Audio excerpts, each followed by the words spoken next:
All right, guys, it's showtime from Showtime Shredded. This is where I grew up. This was the park they used to play in. This was our little half football field looking thing. This is where we used to play most of our tackle football, even though my dad told me not to. If he wasn't around or he wasn't watching, I'd sneak in playing football. This used to be a lawn, believe it or not. All this is now landscaped out. This house, I used to mow this lawn when I was a kid, and my dad used to help me. And this was our park.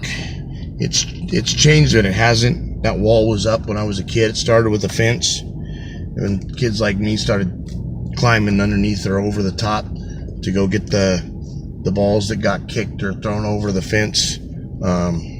They put up that wall there. This is my neighborhood. We lived right across the street from this park. This is where Mr. and Mrs. McFarland and Will McFarland used to live.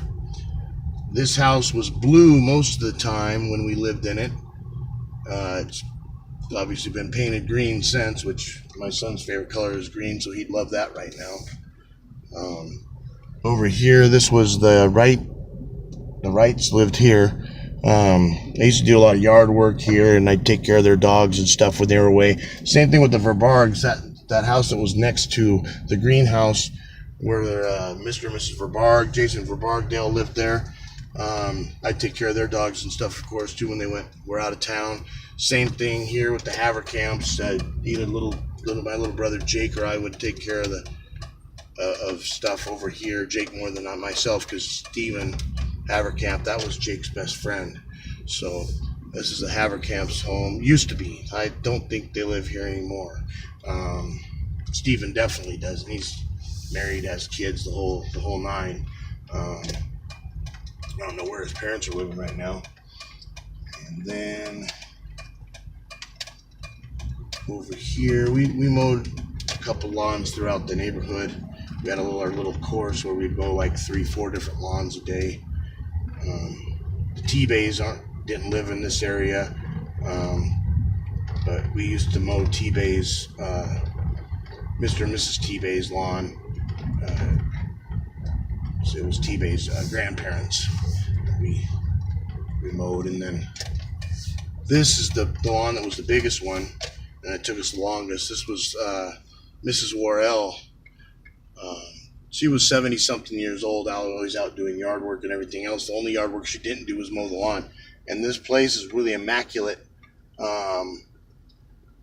Just like when we used to mow it, it always looked like this when my dad and I mowed it, and then also when she was here. This is the way the yard and everything always looked. She always was out pulling weeds and all kinds of stuff in her 70s doing that. I don't know how long she lived. It wouldn't surprise me if she lived to be 100 years old or more. So who knows, might still be her house. She might be 100, maybe 180 by now and still going strong. So that's my neighborhood, my old neighborhood. And then close to here, this was our little route that I used to walk to school here. I would take 2 different walks. It would depend on if I walked with BJ Zitto or if I walked with Dan Hollabaugh. So if I went back in the day in kindergarten, when I walked to school with Hollabaugh, I took this route, and I would walk to and from school every day. Drives me nuts. My wife likes to pamper our kids. They're both in shape. Let the kids walk to and from school. They live 1 block from school. I got to take them, or she's got to take them to and from school in the car. And we have spoiled our kids, but that's okay. We still make them exercise. We don't make them exercise even. They choose to. These were really good friends of ours at one point.